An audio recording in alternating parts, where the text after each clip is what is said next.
রূপকথার ওই লাইনটাই কি সৌম্য সরকারের মনের কথা? গেল ২ বছরে ওপেনারদের মাঝে সর্বোচ্চ রান নিয়েও প্রতি সিরিজে থাকেন অজানা এক শঙ্কা সঙ্গী করে।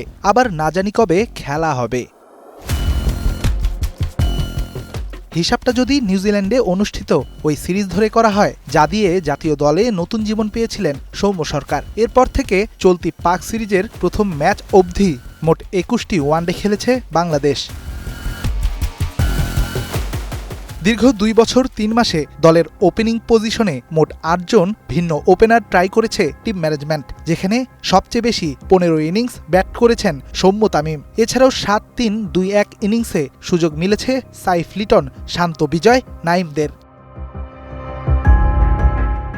এবার আসা যাক কতটা সুযোগের সদ্ব্যবহার করেছেন ওপেনাররা। ম্যাচ রান আর এভারেজ বিবেচনায় সবাইকে ছাড়িয়ে শীর্ষে সৌম্য সরকার। ১৫ ইনিংসে ৩৮ এভারেজে ৫৭০ রান করেছেন তিনি। সমান ম্যাচে প্রায় ২৯ এভারেজে তামিম করেছেন ৪৪৬। সাইফ, ইমন, বিজয়রা আছেন তালিকার পরের সারিতে।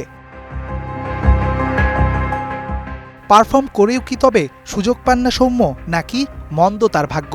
নিউজিল্যান্ডে ১৬৯ করার পরের ম্যাচেই ন্যাপিয়ারে ইনজুরি নিয়ে মাঠ ছাড়েন তিনি। ৩ মাস পর চট্টগ্রামের লঙ্কা সিরিজে ৬৮ করার পরের ম্যাচেই হয় হাঁটুর ইনজুরি। আফগানিস্তানের বিপক্ষে ফিরে রানও পান, তবে ক্যারিবীয়দের বিপক্ষে আঙ্গুলে ৫টি সেলাই নিতে হয় তাকে।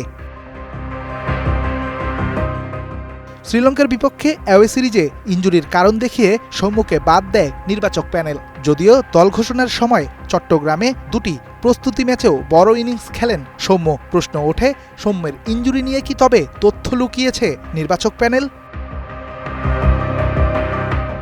একজন ক্রিকেটার যখন প্রতি ম্যাচে শঙ্কা নিয়ে থাকে পরের ম্যাচে নামটা থাকবে, তো তখন তা ক্রিকেটারকে পিছিয়ে রাখবে মানসিকভাবে। সেখানেও সুযোগ পেয়েই সিরিজে ঠিকঠাক রান করেছেন সৌম্য, অন্তত বাংলাদেশের প্রেক্ষাপটে। শ্রীলঙ্কা আর আফগানিস্তান সিরিজে খেলা না হলেও ঘরের মাঠে উইন্ডিজ সিরিজে ফিরে ঠিকই দেখিয়েছেন নিজের সামর্থ্য।